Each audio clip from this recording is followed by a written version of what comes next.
Hello viewers, இப்போ நம்ம 10ஆம் வகுப்பு கணக்கில் முதல் பாடத்தில் எடுத்துக்காட்டு 1.7 பார்க்க போகிறோம். என்ன கொடுத்துருக்காங்கன்னா எஃப் ஆஃப் எக்ஸு வந்துட்டு Y, F of X belongs to Y. ஓகேவா? அதாவது எஃப் ஆஃப் எக்ஸுன்றது அதாவது இதுவும் இந்த எஃப் ஆஃப் எக்ஸும் ஒன்று தான். ஓகேவா? குழப்பிக்காதீங்க. F of X is equal to ஒய்ன்ட்டாங்க. அதாவது எஃப் ஆஃப் எக்ஸு தான் ஒய்யே, ரெண்டும் ஒன்று தான் அப்படின்னு சொல்லியாச்சு.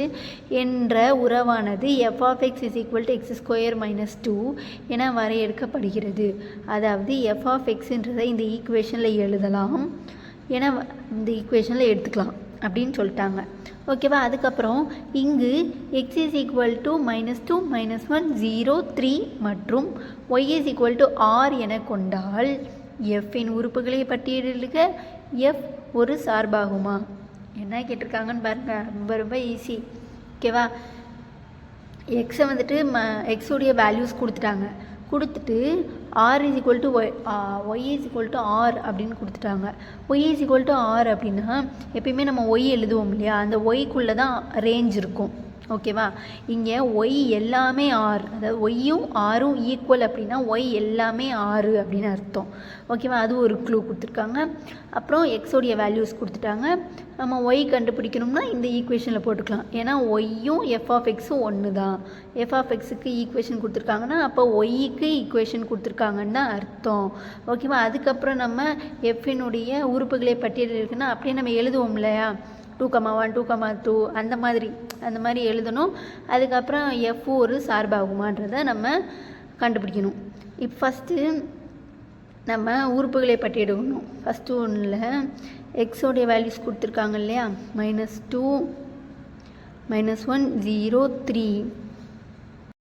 இப்போ நம்ம ஒய்யோட எக்ஸு கொடுத்துருக்காங்க இல்லையா, அப்போ ஒய் கண்டுபிடிக்கணும். ஓகேவா? ஒய்னா அதுக்கு தான் ஒய்க்கு பதிலாக ஒய்யும் எஃப் ஆஃப் எக்ஸு கொடுத்துருக்காங்க இல்லையா, அதுதான் Y. F of X is equal to X square minus 2. அதாவது இந்த எஃப் ஆஃப் எக்ஸு தான் ஒய்யோட வேல்யூ. இப்போ இந்த எக்ஸுன்ற இடத்துல நம்ம என்ன கொடுத்துருக்காங்க, -2 சப்ஸ்டியூட் பண்ணோம்னா -2 தி ஹோல் ஸ்கொயர் என்ன வரும், -2 தானே? ஆமாம், -2 தி ஹோல் ஸ்கொயர் -2 -2 இன்ட்டு -2 என்ன வரும், +4 ஆயிரும். ஓகேவா? இங்கே பாருங்களேன், -2 into -2 minus into minus plus 2 2s are 4. ஓகேவா?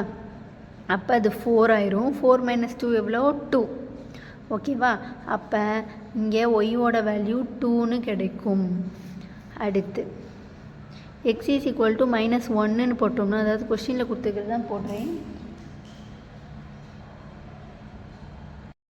ஓகேவா? இப்போ -1 போட்டோம்னா -1 தி ஹோல் ஸ்கொயர் -2 -1 இன்ட்டு -1 1.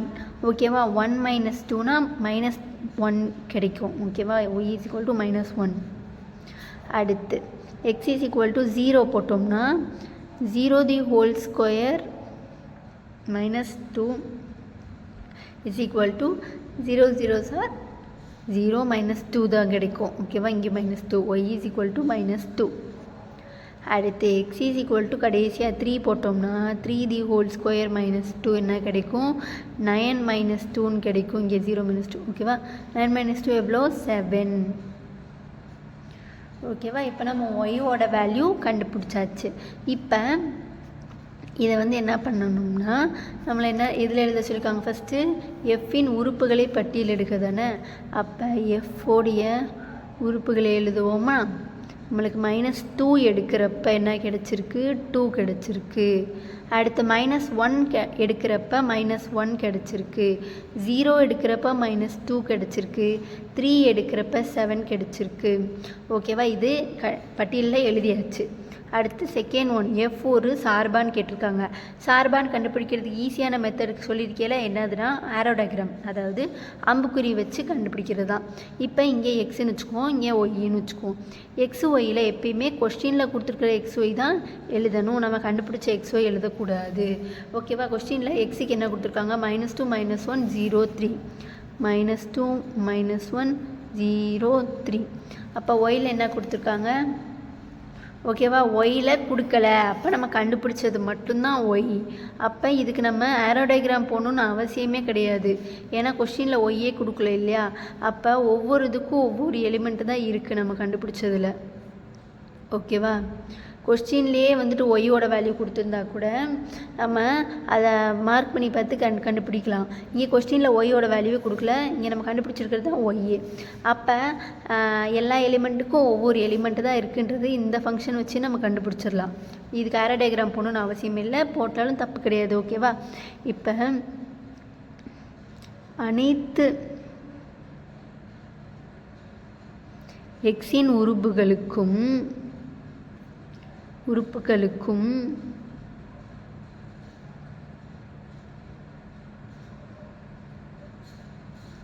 ஒய்யில் ஒரே ஒரு உறுப்பு உள்ளது.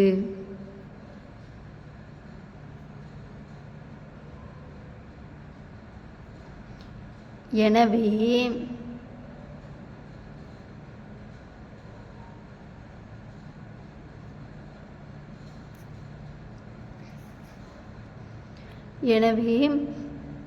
f என்பது சார்பு ஆகும். ஓகேவா. புரிஞ்சிச்சா. என்ன சொல்லியிருக்கேன்னா, எல்லா எக்ஸில் இருக்கிற ஒவ்வொரு உறுப்புக்குமே ஒய்யில் ஒரே ஒரு உறுப்பு தான் இருக்குது, அதனால எஃப் என்பது சார்பு ஆகும். ஓகேவா. இதுக்கு நீங்கள் ஆரோ டயக்ராம் வரையணும்னே அவசியம் இல்லை, ஏன்னா இங்கே வந்துட்டு இதை வச்சே கண்டுபிடிச்சிடலாம். நம்ம ஒய் வந்துட்டு நம்மளை தான் கண்டுபிடிச்சோம், ஒவ்வொரு எக்ஸுக்கும் ஒவ்வொரு ஒய் தான் இருக்குது. ஓகேவா. அவ்வளோதான். தேங்க்யூ ஃபார் வாட்சிங்.